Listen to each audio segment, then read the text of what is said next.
at basically every point, and Senna Maokai is pretty hard to move. So FPX, not only do their champions pound for pound outscale DAMWONs pretty much across the board, it's also super unrealistic to expect that DAMWON should just be able to roll over the lanes, even though that's what these champions are intended to do and the jungle matchup would ideally want.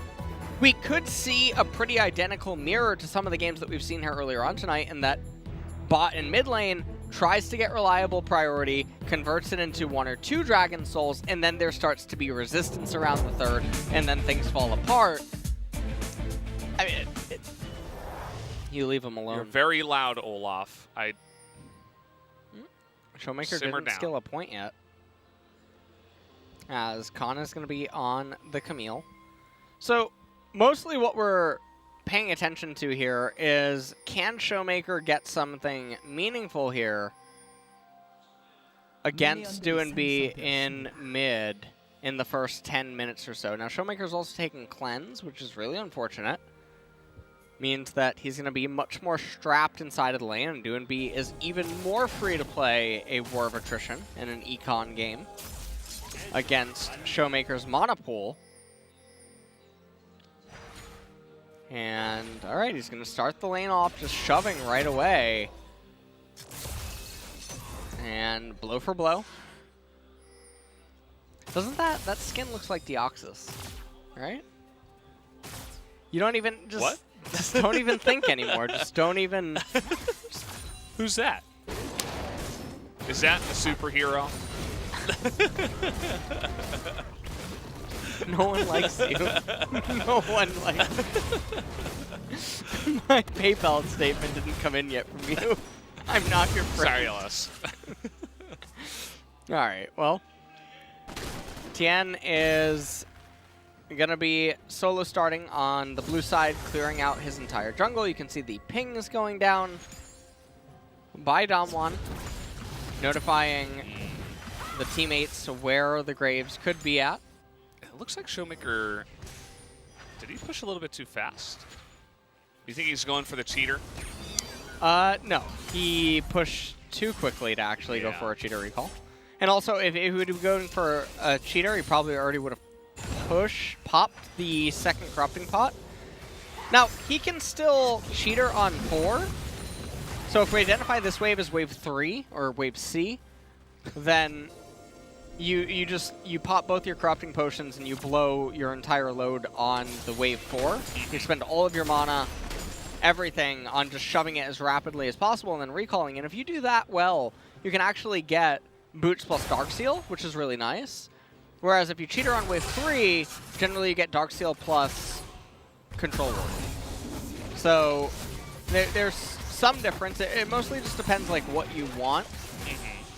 However, if we're playing here, what we want is to be locked into a laning phase with a Galio that has teleport while down 2 corrupting potions and not really achieving anything here. So, oh, is that what we want? It's the winning line. Yeah, well, apparently. Yeah, he doesn't have TP either, so he's going to get into the spot where he runs at a sustain. And DWG, you know, he's got the Darkseal and the Charm. So he just sits here. He's always going to have more mana. He's always going to have more pushing power. Yeah. And Syndra is eventually going to lose out on something. So because Syndra didn't elect for a cheater recall on wave 3 or 4, she's now in this spot where Galio gets the crash on this wave and then gets the pullback. Now Galio has complete control on the wave, and if you look at the goal that Syndra had, it's the same thing that could have been achieved, but without letting Galio have any sort of a say. Yeah. So he missed so much XP. Also, he's going to be way behind the play. I mean, look at this. They're looking for a dive. But Nuggery and Canyon very expertly trying to stop the dive here, but the burst is too much. Khan with the Beta-Reno there saying, well, you got to come at me. And he is going to survive as well. Canyon not quite. I mean, okay, he's going to deny it back for now. It's interesting. He knows that Khan is still in that bush. He's going to keep the wave there. We'll see if Nuguri wants to use that for any kind of freezing shenanigans or anything like that. Looks like he might. The wave is now still pretty good for Galio. It's going to be piling up now as he returns to the lane. Yeah. And he can use that to crash and push into Syndra. So we take a look at the replay, and all of this is a byproduct of Showmaker's poor mismanagement of the wave. And the reason that there's emphasis on Showmaker here is because Syndra's the one with autonomy. She's the one that gets to decide what's going to actually happen on those initial waves. Galio doesn't get a say. So DWG capitalizes on the opportunity presented, crashes the wave, makes the roam, makes the good play, and punishes Showmaker's lack thereof of wave management on the first 4 waves. And already the game is off to a really troubling start here for DAMWON because their lanes all needed to win. And thus far, you're not really winning. You look at the items that Syndra has versus the items Galio has. I mean, it's the Grand Canyon in mid lane right now. Yeah, and it's you know, it's a bird versus whatever Syndra is. I think she's a human. And she's from the Void. Oh well, you know. Well, with human actually, I don't as well. know. She looks like Sindel from Mortal Kombat. Oh, yeah, of course. I know who that is as well. You don't know anything. You're so... Sindel. You probably just, like, made up a random I wouldn't be surprised if you've done that before. You just, like, make up a random character and you just, like, use it to make fun of me. Like, Capella. Oh, you don't know, like, who Gardon is? Like, what? Come on, Valdez. Lol. It's a great idea, actually. You should probably use that. Oh, man, yeah. Ooh, sounds okay. good. Goes at the cleanse there. Well, Infernal Dragon's going to be the second one of the game. And this has a lot of action so far. Whoa, Okay, here comes Galio. He's a big boy. DWG's done this before as, okay, trying to get the knockback on Adobe. He's going to die. No, he's not, actually. He gets out of dodge there. I thought that last turret hit would have hit him, but it did not. And that means that DWG Gaming feel forced here now to dive on the bottom side. Yep. But it's a much smaller wave. Let's see how they handle it here. Exhaust on LWX. He should be going down. And the Olaf is going to be able to flash to safety. So at least they do get the 1 kill. I think they could probably get Chris, but not quite going to go for it. The issue is that the Maokai is just so tanky and Chris still has flash available. So with their HP values being the way that it is, it's too risky to try to coordinate a dive. And there's not enough value in getting the kill there. So FPX, I mean, they still make out much better because the Camille is getting ahead of the Jace. Jace is getting put into the grave, and Jace isn't a champion that can be, that can afford to be in the grave. And take a look at Nuguri. He tries to outplay this by knocking back DWG, but manages to escape the turret aggro range, and so it swaps to Graves, and he just ends up killing the Jace with the R. So this dive ended up being coordinated by DAMWON. They managed to bite back a little bit. But it's not even remotely comparable to the pain that's being inflicted on the top side. Because the Camille is just in such a nice spot right now. Yeah, and we've seen this before. We've talked about this a lot in the LCK rotations for the Rift Herald at, 8 to 10 minutes. Yeah. Where the bottom lane is going to lose a lot of XP, yep. And the enemy bottom lane is going to get ahead in XP and gold that from the plates and all this good stuff. Jace is maybe going to be able to get there to get the cannon, but already there's 3 melees that have already been lost. If he ends up getting zoned out and missing this entire wave, that's 3 waves going into the void. So you subtract the 3 waves plus the turret plates that Senna and Maokai are getting. Oh, look at Canyon. Just frontlining here, but in goes Khan. Not sure about that one. Maybe if his Q had come right off cooldown, it would have been good enough, but... Oh, Beryl. Oh! Just gonna get assassinated, but it is a trade in the kills. He says, I'm not going down without a fight, and that was his moment. As we are just splitting the map right now. 1 for 2 kills, though, in favor of DAMWON. As Yeah, I was going to say they still have the Rift Herald. They were waiting for it, so they're going to put it down on the top side and get that full crash down. So lots of gold now in the pockets, especially of Ghost and Showmaker. So it ends up being pretty nice for DWG. End up walking out of this so far with a 1.2k gold lead, roughly. Nuguri is still down in the XP department.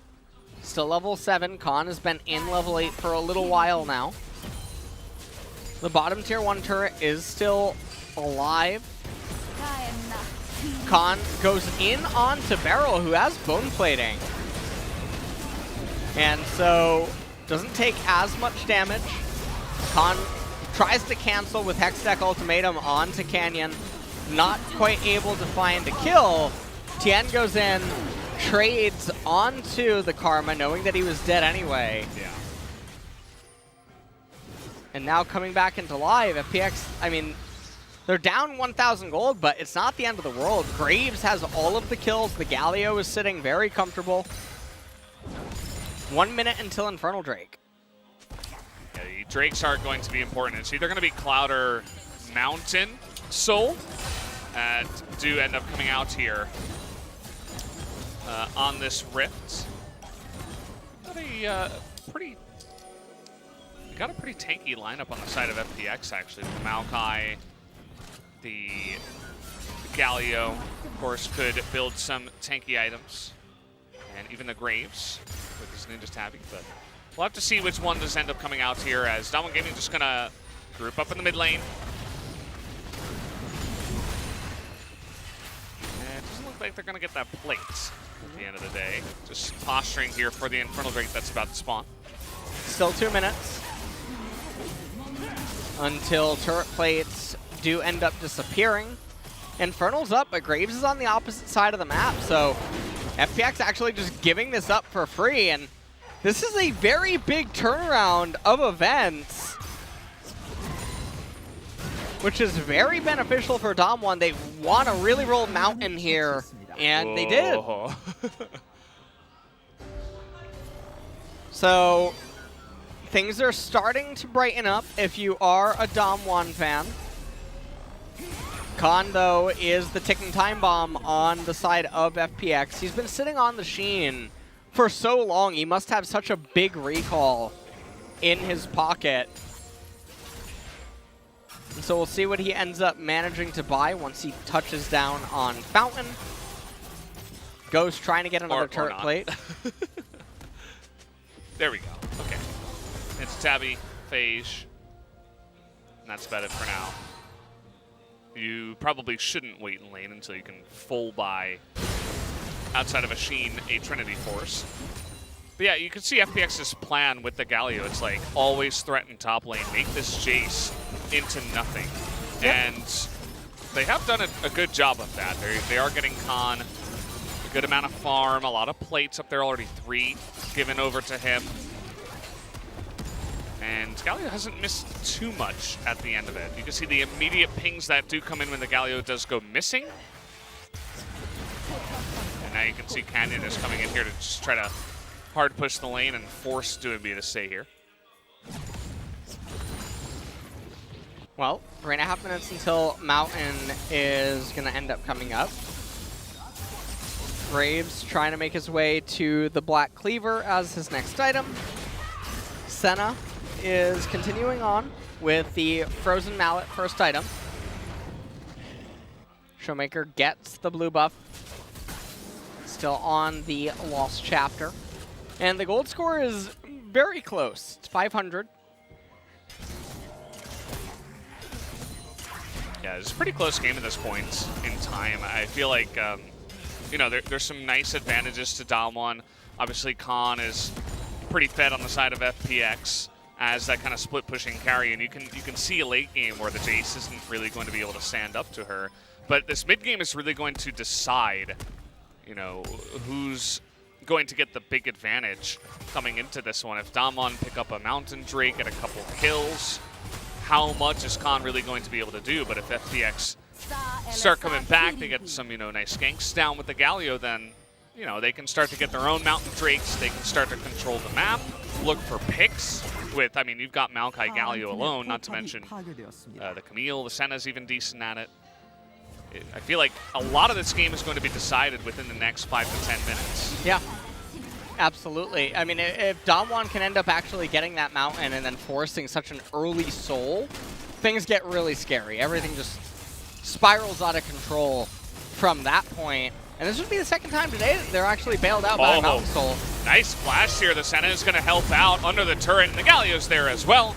Easy Dunkaroony is what I would like to call that one. As they're going to pick up the kill, but they're going to get on in there. Tien able to deny any kind of steal attempt by Canyon at the same time. So FPX getting a kill, a turret, a Rift Herald. Crisp here in a little bit of a sad situation. He doesn't want to flash. He is going to have to there at the end of the day, as FPX get a lot of wins here. Well, gold score now back in FPX's favor ever so slightly. It's going to be a lethality Jace. He has Yumu's. I mean, he's making his way towards the call, which he should be able to complete in the next couple of minutes. But Mountain is in 1 minute. And I'm not sure how close Doonby is actually to getting the Zhonya's Hourglass. So Syndra with the Luden's Echo. We'll see if she ends up being able to pick up an Oblivion Orb. No one on the enemy team can really afford to itemize any sort of magic resistance early on, so getting to Oblivion Orb, getting that extra magic pen with the Sork Pen boots, super effective. And then when you consider how much HP stack is on the enemy team, at that point you have to ask yourself the question, well, do I really need wave clear if we're ahead, if we're stable, if we're winning? If the answer is no, then you don't need to go Rabadon's Death Cap, especially because all of these fights are so sustained. So all of a sudden, well, take a look at the replay. Nuguri did a fantastic job, given what he was given. If he really wanted to play it safe, he had to back away from the turret. But, you know, it's Nuguri. He doesn't like giving away minions or turrets or stuff like that. He'd rather give away his life. And that is exactly what did come through. He had Olaf near the top side of the map, so maybe he was thinking, oh, maybe I could turn this into something. But it was not meant to be. As the Mountain Drake is live now. See both teams posturing up here, but FPX have the advantage because they have this Rift Herald. It's a lot of poke damage going down onto the Senna. Tien is not really going to be able to get in here on time. It's going to go to Doonby as the smite was early from the side of DAMWON Gaming. In goes Khan into the backline. That's a huge knockup on a 2. As barely, looks like Beryl is going to get away on the backside. Bit of a thumbs up there from Tien, as FPX are now rolling with a nice little lead. And that is one of the most unfortunate steals. This could have been DAMWON threatening Soul in just a couple of minutes, and that would give them a lot of value to just all in it, even if it's going to be like a 50-50 or something, because if they get it, they'll probably just win the game. But let's take a look at this one more time. So apparently Galio Q is a pretty nice ability. Oh, it's Proto Belt. 14. Nice item. It's a big belt, you know? I mean, to put out those ability pulses, whatever those things are, it would have to be a pretty big belt. So it doesn't surprise me. And that's gotta hurt, man. And the thing is that this ultimately buys FPX 5 more minutes to continue to get items. This was a team fight where Galio did not have Zhonya's Hourglass available yet. Graves did not have the Black Cleaver. Khan was still waiting to complete more items, and now everyone just got 5 minutes for free to scale up even more, and this is very problematic because what is Syndra really going to get that's going to be different for the next fight compared to what the FPX team just got across all of their champions? The answer is probably an Oblivion Orb, because she already had the stopwatch, she had the Amp Tome, so she's going to get Cement Pen. Olaf is going to be the same champion, no doubt about it. Jace is not going to get the next lethality item before that next team fight. He's going to be the same champion, and so is the Karma. So there's not a whole lot of change for DAMWON, and this is one of the issues that team compositions that tend to spike around 2 items can end up facing, and that they get stuck against enemy team comps if things are not constantly rolling in their favor. Speaking of rolling, in goes the Maokai ultimate, the rolling hills of the vines coming in as lots of escape abilities used there by DAMWON just to get out of dodge. Nobody going to use too much though, as Khan is looking for a play down there. He was 2 levels up, now he's 1. Decides against it. Maybe thinking about joining up in the mid lane here as we have a little bit of a, I would call it a K round, but FPX are from the LPL. Everybody just kind of idling around the mid side, farming it up. We got 2 minutes until the Mountain Drake. That will be the real next objective.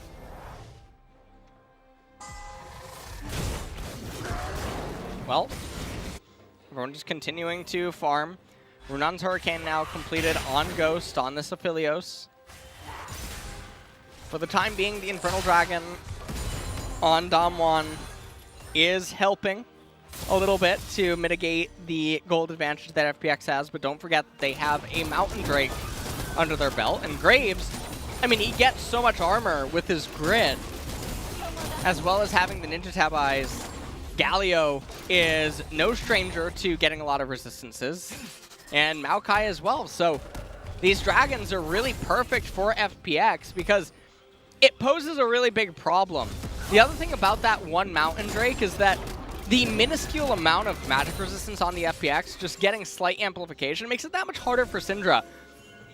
And there's the item that I was referencing earlier when I was stating that the enemy didn't really have MR, but they stack a lot of HP, is that Liandry's Torment, if you don't have a need to wave clear, you don't need Death Cap. And Syndra doesn't have any abilities that grant shields or anything like that, which converts to EHP with your AP, so Liandry's in sustained fights, really fantastic. Khan trying to 1v2 here, didn't notice the Syndra. That's a nice stun. Showmaker able to pick up the kill. And FPX, they are saying, okay, we don't want to give that up for free, but there's no wave in the mid lane. And so it will just be the kill going the way of DAMWON. We do. 20 seconds? Yeah, 23 seconds on the death timer, 16 on Mountain Drake. So teleport should come up here, though. Speaking of TP, in comes Snuggery. Trying to help out against that Galio's. Now the Galio's on the way out. And, okay, trying to get on top of TN, but I think it's Stuami that might just be the one to go down here. But the Nimbus Cloak, so good. Able to get him to safety there.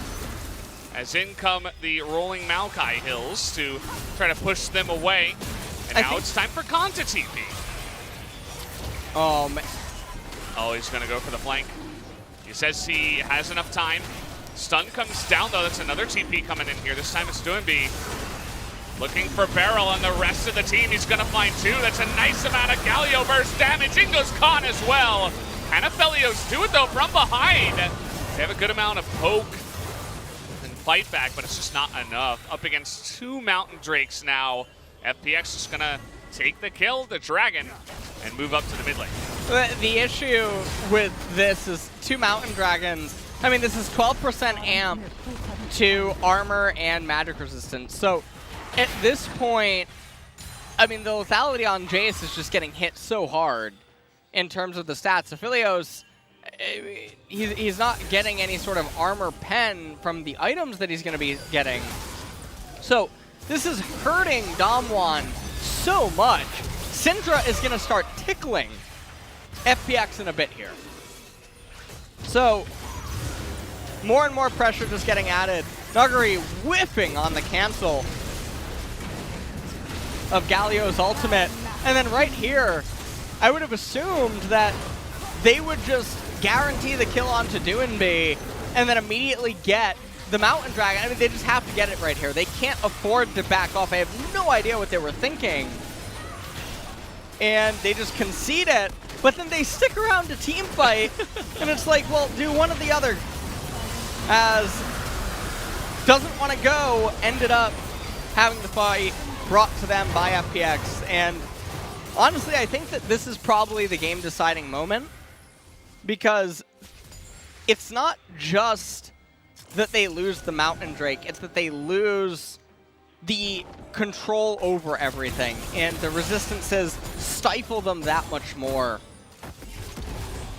It's really looking doomed here. The resistances do a lot against what they're packing, so it's going to mean even that much more as, yeah, I mean, the teleport out of DWG turned out to be pretty nice. That's a scary Galio with Nimbus Cloak, the teleport changes. It's a lot of fun. It's good stuff. And it's typical DAMWON as well. I mean, this is what we were talking about all day long for this team.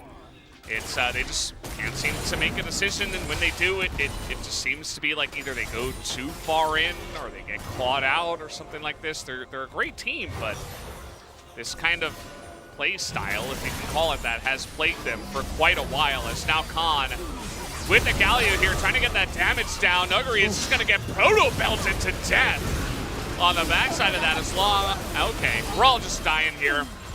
Under the turret, Canyon not really able to do much. It's really all up to Aphelios. Ghost is going to get the 1. Can he get the 2 is the question. He's flashing forward. He's not going to get the kill go onto Khan as he gets rooted up there. For not for long enough. Showmaker will come in and help out with the play, but FPX just taking names, taking turrets, making that Jace look even more pitiful in this game. And I mean, DAMWON at this point, the gold score is only 2,000, but if there was a way to accurately describe how far behind, it would be like saying that they're 10K down. Because it's just going to be so hard when FPX can just make plays like this, ignoring turrets, diving completely for free, and their champions just basically get tickled because they're so durable and tanky.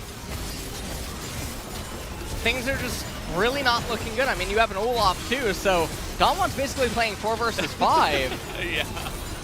at this point in the game, and we see in live some posturing around Baron.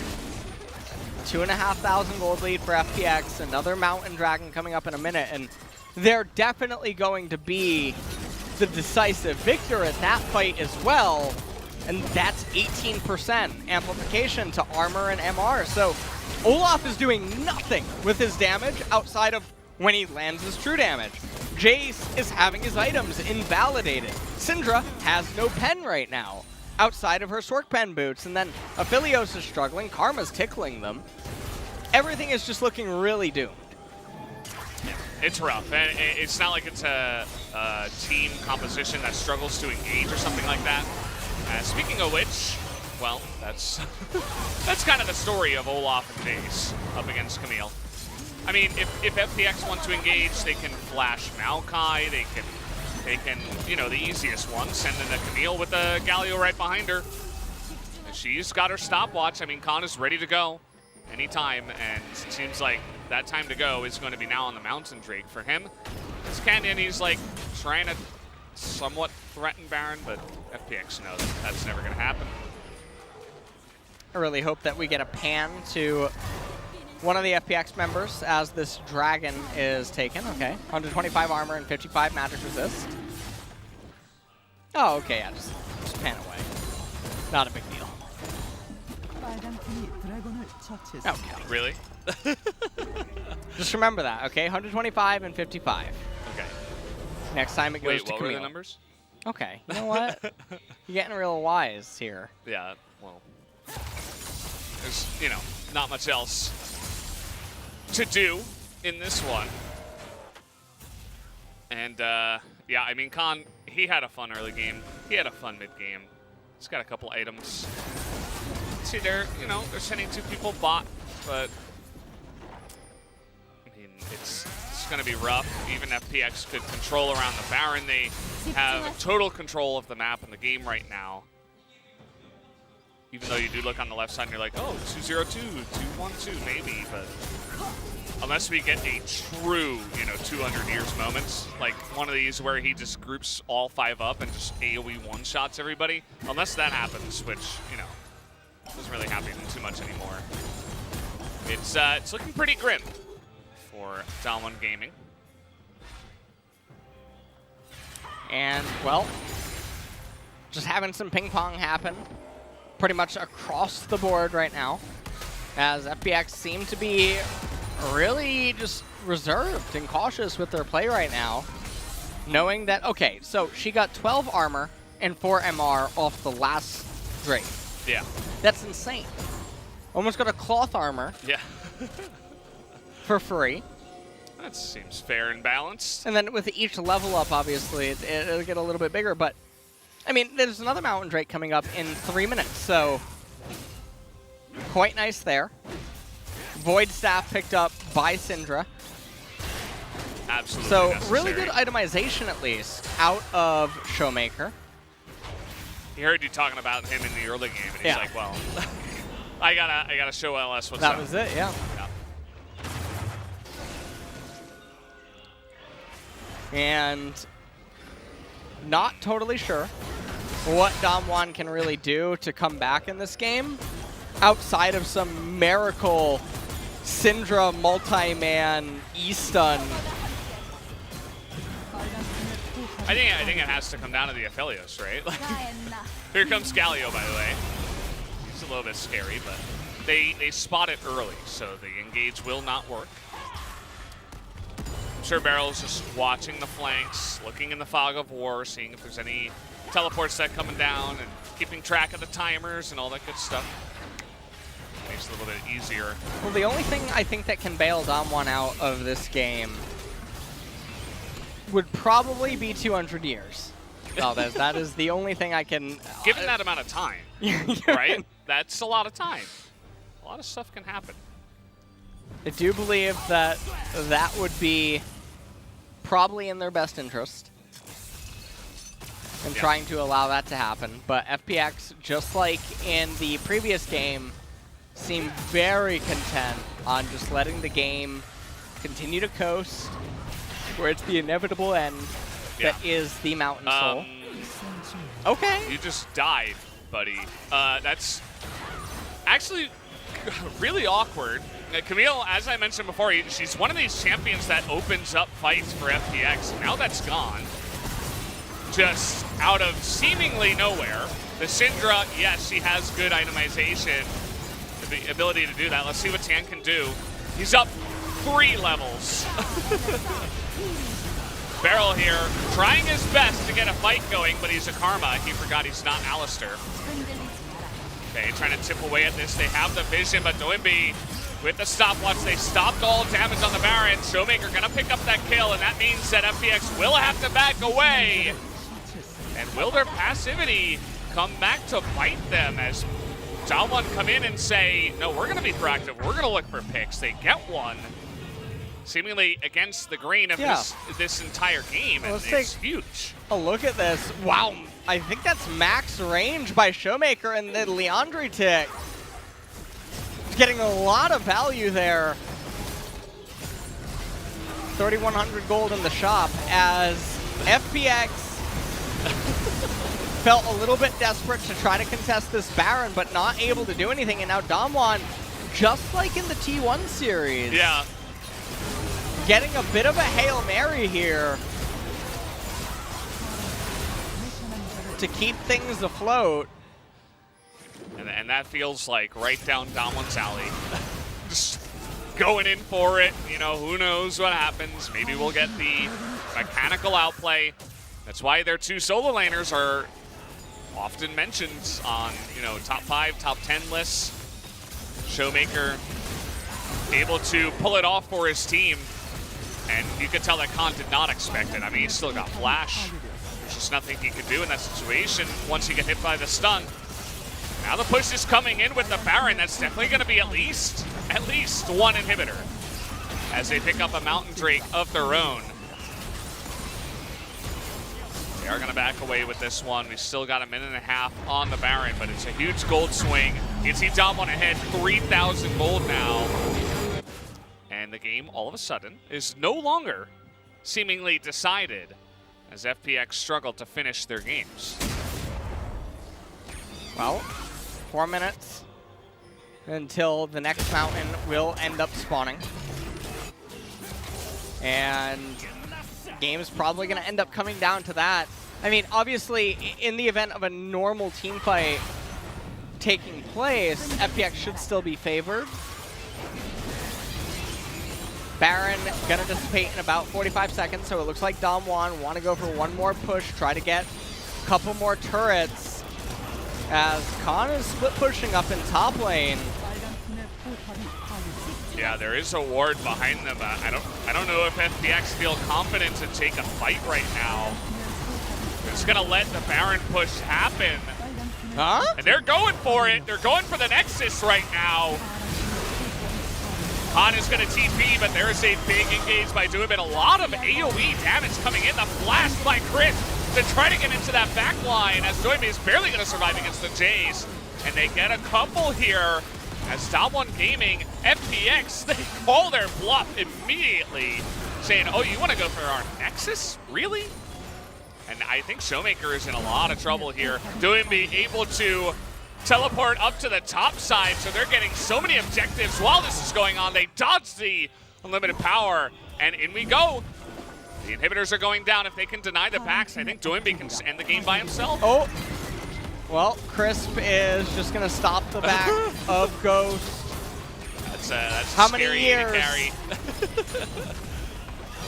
Barrel almost there. Another TP. All they got to do is deny the back, and Ghost knows it. Yep. He's like trying desperately to fight, but he's just gonna get stunned. He's gonna Zhonya's. He's gonna look cool as FPX will take the game. Barrel here, well, this is the story of DAMWON. They're trying to auto though. It's a little bit awkward. Do they have the autos? The rest of the team is barreling down bot, and this game is actually not yet over. Wait, Crisp is living in eternity. All they need to do is auto the Nexus here. There's LWX and Khan in the backside. They finally do it, as it looked like it was going to happen. FPX do take the victory in a wonky final 5 minutes of that game. Well, that is going to be all they wrote, or all she wrote for DAMWON. And yeah, feels bad. That's